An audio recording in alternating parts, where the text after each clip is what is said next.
جب آپ کسی کے ساتھ ایسا کرتے ہیں تو پلٹ کے آپ کے اوپر بھی وار آ جاتا ہے، اور وہ آج کل ہم عمران خان صاحب کی شکل میں دیکھ رہے ہیں، اور جس کی تکلیف نہ صرف فوج کو کاٹنی پڑ رہی ہے بلکہ پوری پاکستانی عوام کو بھی کاٹنی پڑ رہی ہے۔ 9 مئی جو 2023 کو انہوں نے بلیک ڈے ڈکلیئر کیا، ظاہر ہے کہ اس دن وہ کچھ ہوا جو پاکستان کی ہسٹری میں کبھی اس طریقے سے نہیں ہوا تھا۔ بہت تکلیف دہ چیز ہے، خواہ وہ چند لوگوں نے کیا یا آرگنائز طریقے سے ہوا، بہرحال یہ ایکٹیویٹی تو بہت بڑی تھی کہ پاکستانی عوام جو ہے وہ GHQ میں گھس گئی، کور کمانڈر کے گھر میں گھس گئی، اس طرح پاکستان کی تاریخ سے متعلقہ جو چیزیں تھیں انہیں آگ لگائی گئی۔ فوجیوں کے جو مجسمے تھے وہ اس وجہ سے نہیں نیچے گرائے گئے کہ بت بنانا حرام ہے اسلام میں، بلکہ اس وجہ سے کہ وہ اینٹی اسٹیبلشمنٹ ایک بیانیہ چل رہا تھا۔ نقصان اس میں الٹیمیٹلی عوام کا ہوا ہے، کیونکہ ان سب لوگوں کے پاس بڑے اچھے ہیوی بجٹ موجود ہیں، ان کا فرنیچر بھی نہیں آ جائے گا، بلڈنگ بھی نہیں بن جائے گی، پیسے پھر عوام نے دینے ہیں ٹیکسز کی شکل میں، لیکن نقصان جو ہے نا وہ الٹیمیٹلی عوام کو ہوا ہے۔ اور آپ دیکھیں آج 21 مئی 2023 ہے، پچھلے مسلسل 10 دن سے آپ دیکھیں میڈیا نے کیسا ہنگامہ کھڑا کیا ہوا ہے، ہر ٹی وی چینل کے اوپر وہ بلیک ڈے کے نام کا ایک اشتہار چل رہا ہے۔ اب یہ اشتہار بھی پاکستان کی عوام کے ٹیکسز کے پیسوں سے ہی چل رہے ہیں، ظاہر ہے اس کی فیس انہوں نے ادا کرنی ہے نا، مفت تو کوئی اشتہار نہیں چلاتا، تو اور کس طریقے سے اسے ایک پروپیگیٹ کیا جا رہا ہے۔ میں یعنی یہ جو ایکٹیویٹی ہے اس کے خلاف نہیں ہوں، جو کچھ یعنی یہ کیا جا رہا ہے عوام کو ایجوکیٹ کرنے کے لیے، لیکن اگر اسی طریقے سے آپ کسی ایک خاص چیز کی لکیر پیٹیں گے تو مئی کا ہی مہینہ تھا اور تاریخ تھی 12، ایک ڈکٹیٹر نے قتل عام کیا کراچی کے اندر صرف اپنی حکومت کو دوام دینے کے لیے، تو اصولاً تو اس دن کو بھی بلیک ڈے ڈکلیئر کرنا چاہیے تھا، کیونکہ عوام تو اس دن مری تھی۔ عوام اس دن بھی مری، وہ میڈیا تو رپورٹ نہیں کر رہا، لیکن عوام تو مری ہے، سوشل میڈیا کے ذریعے ویڈیوز تو پبلک میں عام ہوئی ہوئی ہیں۔ تو اس طرح اگر بلیک ڈیز ہم گننا شروع کریں تو پاکستان کی ہسٹری بلیک ڈیز کے ساتھ بھری پڑی ہے۔ میرے نزدیک تو 12 اکتوبر 1999 بھی پاکستان کے لیے ایک بلیک ڈے تھا، جب ایک الیکٹڈ پرائم منسٹر کو اس طریقے سے بدماشی سے ہٹا کے، آپ علمی اختلاف تو کسی سے بھی کر سکتے ہیں، لیکن ایک الیکٹڈ گورنمنٹ کو اس طریقے سے ہٹانا اور اس کے بعد پھر ایک ڈکٹیٹر کا مسلط ہونا، وہ بھی بلیک ڈے تھا۔ بھٹو کو جس دن پھانسی دی گئی وہ پاکستان کے لیے وہ بھی بلیک ڈے تھا۔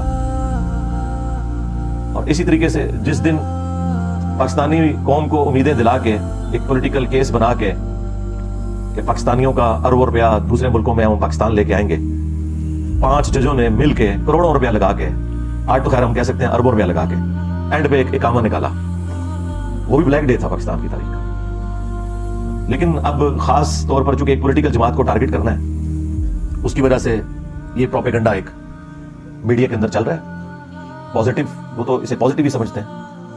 دوسری طرف خان صاحب کی مس ہینڈلنگ یہ ہے کہ وہ پہلے تو انجوائے کرتے رہے اس پورے معاملے کو، انہیں سب لوگوں نے کہا کہ آپ اسے کنڈیم کریں، یہ کیا حرکت کی آپ کے لوگوں نے، تو وہ آگے سے ہی کہتے رہے کہ بھائی جب مجھے گرفتار کریں گے تو ایسے تو ہوگا، حتیٰ کہ خود ان کے جو قریبی دوست ہیں جو ہمارے چیف جسٹس صاحب ہیں انہوں نے بھی کہا کہ خان صاحب آپ کنڈیم کریں اسے، خان صاحب نے اس وقت بھی کنڈیم نہیں کیا۔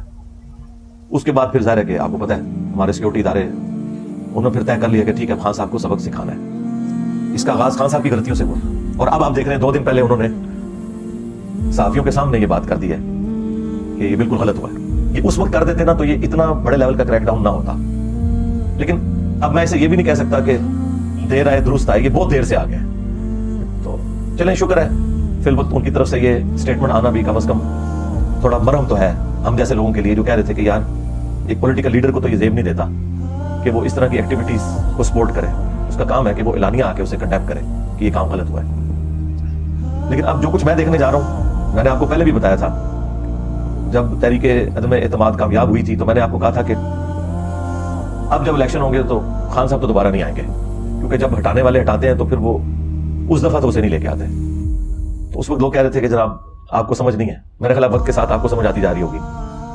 اس وقت دیکھیں خان صاحب کا گراف انہوں نے آسمان سے زمین پہ گرا دیا، اور اس میں سب سے زیادہ قصور خود ان کا ہے، خان صاحب کا، جو کچھ پچھلے 2 ہفتوں کے اندر ہوا اور پچھلے 1 سال کے اندر جو کچھ ہو رہا ہے، 2 ہفتوں میں تو ذرا زیادہ ہو گیا۔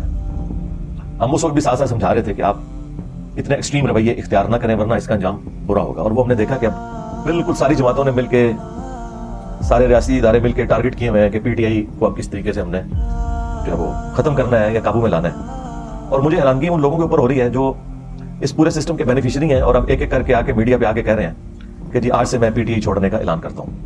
آپ ان لوگوں کی شکلیں دیکھیں، یہ لوگ آپ کو ساری پارٹیوں میں نظر آئیں گے اکا دکا کے سوا، تو اب ان کو کہیں اور ہڈی ملے گی یہ وہاں چلے جائیں گے۔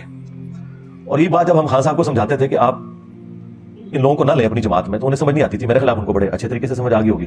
یہ سب مفاد پرست لوگ ہوتے ہیں، ان کو نہ پاکستانی عوام کے ساتھ کوئی ہمدردی ہے، نہ فوج کے ساتھ، نہ کسی پولیٹیکل جماعت کے ساتھ. ان کے اپنے مفادات ہوتے ہیں، جہاں سے ان کو مل جائے وہاں چلے جاتے ہیں. جس طرح دین کے نام کے اوپر آپ کو دھوکہ دیا انہوں نے، بزرگوں کی تعلیمات دی قرآن و سنت کو چھوڑ کے، اس طرح یہ جو ہیرو بھی اکثر کھڑے کیے ہوئے ہیں نا آپ کے، یہ بھی وہی کچھ ہی ہیں. اللہ ماشاء اللہ کوئی بندہ ہو تو اس وقت پکڑے اس لیے نہیں جاتے تھے کہ میڈیا میں ان کے بیانات نہیں ہوتے تھے اور کول و فیل کا تضاد آپ دکھا نہیں سکتے تھے. آج کل آپ دیکھیں نا، پرانی کوئی سٹیٹمنٹ وہ چلاتے ہیں پولیٹیکل لیڈر کی، پھر تازہ چلاتے ہیں، کہتے ہیں دیکھو پہلے یہ کہہ رہا تھا اب یہ کہہ رہا ہے، تو بالکل 180 ڈگری ہوتی ہے، تو وہ پکڑے جاتے ہیں. لیکن پرانے لوگ اس طرح پکڑے نہیں جاتے تھے. وہ بند کمروں میں بیٹھ کے جو سازشیں کرتے تھے وہ کبھی کھلتی نہیں تھی، اور جو کھولنے لگتا تھا اسے قتل کروا دیتے تھے. اب آپ کسی کو قتل بھی کر دیں، جو بھائی ویڈیو چڑھ گئی یوٹیوب پہ اور آپ کا پول کھل گیا، وہ ویڈیو تو کوئی نہیں قتل کر سکتا. وہ بزرگ مار دیتے، میں جنہیں نگاہ مار کے چیزاں غائب کر دیتے سب، ہاں ان کا قاتل میں ہوں. تو علمی طور پہ میں نے ان سب کو اللہ کے فضل سے قتل کر دیا. میں نے کیا کیا، اللہ نے میرے ذریعے قتل کروا دیا علمی طور پہ، الحمدللہ. تو آئندہ کے لیے بھی ہوش کے ناخن لیں آپ لوگ. اب کوئی نیا سپر مین عمران خان صاحب کے بعد لانچ نہ ہو رہا اور آپ پھر اس کے پیچھے لگ جائیں، ٹھیک ہے؟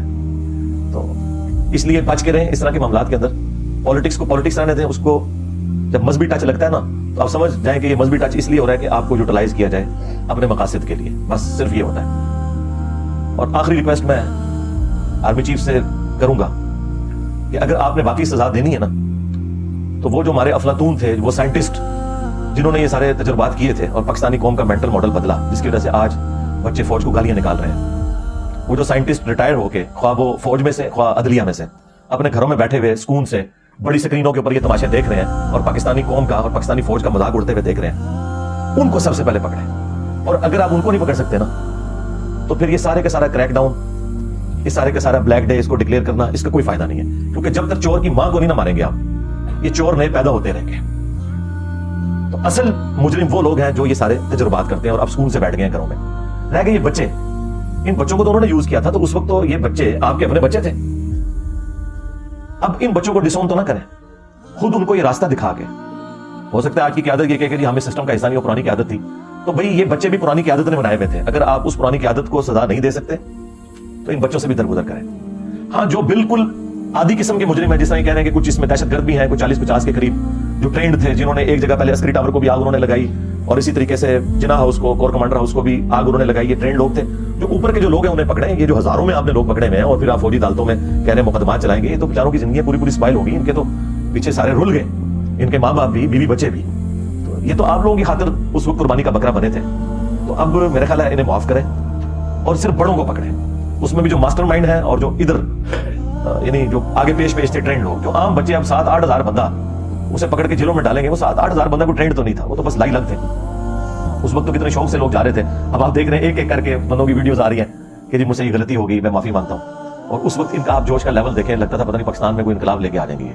میں نے آپ کو بارہا بتایا کہ اس طرح کا انقلاب پاکستان میں انشاءاللہ کبھی بھی نہیں آئے گا، اور نہ اللہ کرے کہ اس طرح کا انقلاب آئے. یہ ذہن میں رکھیے گا، کیونکہ پھر مخالفین کو انہوں نے زندہ نہیں چھوڑنا. ادھر انقلاب اس لیے نہیں آئے گا کہ ادھر فرقے بھی بے شمار، پولیٹیکل اختلافات بھی بے شمار، کبھی کوئی ایک لیڈر کے نیچے یہ جمع ہو ہی نہیں سکتے.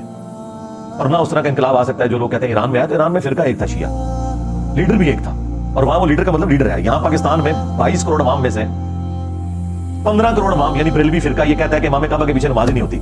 اور جو مسلمان امام کعبہ کے پیچھے نماز کا قائل نہ ہو، وہ کسی مذہبی لیڈر کو اپنا لیڈر مان سکتا ہے. سب سے بڑا اگر کوئی لیڈر ہے یعنی جو نان مسلم مسلمانوں کے بارے میں سوچتے ہوں گے تو وہ یہی سمجھتے ہوں گے جس طرح ویٹیکن سٹی میں پوپ بیٹھا ہوا ہے، اس طرح خانہ کعبے کا جو یا مسجد نبوی کا امام ہے وہ ان کا لیڈر ہوگا. اس کے پیچھے کہتے ہیں نماز ہی نہیں ہوتی تھی. کھیت مٹی انقلاب آنا تھوڑا نہیں، کبھی بھی نہیں آنا. تو اس طرح کے جو انقلابات ہیں نا، وہ بس جذباتی باتیں ہوتی ہیں، کچھ بھی اس میں سے نکلنا ہوتا. تو آئندہ کے لیے بھی ہوشیار رہیں، چپ کر کے اپنی قبر و آخرت کی تیاری کریں اور اپنے بچوں کو توحید کے اعتبار سے ایجوکیٹ کریں. انشاءاللہ ہماری آنے والی نسلیں پہلے وہ پاکستان دیکھیں جس میں فرقہ واریت نہ ہو، پھر اللہ تعالیٰ انہی میں سے کسی کو ایک آپ کا لیڈر بھی بنا دے گا. لیکن اگر فرقے بنے رہیں گے تو بھائی میں نے آپ کو پہلے بھی بتایا، بریلویوں کی حکومت آئی تو اہل حدیث پھر نہیں بچتے، اور اہل حدیثوں کی حکومت آ گئی تو بریلوی بھی نہیں بچتے، ان کے مزار بھی نہیں بچتے. یہ میں آپ کو بتا دوں. لہٰذا یہاں کوئی اس طرح کے انقلاب وغیرہ کے معاملات کو آپ نہ سمجھیں. اور پھر آج کے اس ماڈرن دور کے اندر چونکہ کنٹریز بن چکے ہیں، عدالتیں ہیں، پولیس کا نظام ہے، فوج کا نظام ہے. یہ پرانے زمانوں میں ہوتا تھا کہ آپ کسی بادشاہت میں گھس جائیں اور پکڑ کے آپ گلا کاٹ دیں بادشاہ کا اور خود اس کی کرسی پہ بیٹھ جائیں تو نیکسٹ بادشاہ آپ بن جاتے تھے. پوری کی پوری رعایا آپ کی ہو جاتی تھی، اس کے نیچے بھی جو فوج ہے وہ آپ کی ہو جاتی تھی یا وہ قتل ہو جاتی تھی. آج اگر آپ کسی وزیر اعظم کو اسیسینیٹ بھی کرتے ہیں، اسی کی پارٹی سے دوسرا بندہ وزیر اعظم بن جائے گا، کیونکہ اسمبلیوں نے اپنے 5 سال پورے کرنے ہیں۔ اسے انشور کون کرے گا؟ جوڈیشری کرے گی، فوج کرے گی، کیونکہ وہ تو آئین کے ساتھ کھڑی ہوئی ہوگی۔ لہٰذا اب اس طرح کے انقلاب نہیں آ سکتے اس ماڈرن دور کے اندر، نہ آپ اس طرح کی کوئی آپ کو امید دلائے تو آپ یہ سمجھیں کہ ایسا کچھ ہو سکتا ہے، کچھ بھی نہیں ہو سکتا۔ یہ سب آپ کو کہانیاں کرواتے ہیں۔ ہوش کے ناخن لیں، اپنی فکر کریں، اپنے بال بچوں کی فکر کریں، دنیا کی بھی ان کی اور آخرت کی بھی فکر کریں۔ ملک کی اکانومی آپ کے سامنے ہے۔ میں اس پہ تو حیران ہوں کہ بلیک ڈے کے حوالے سے کتنی ایڈورٹیزمنٹ چل رہی ہے۔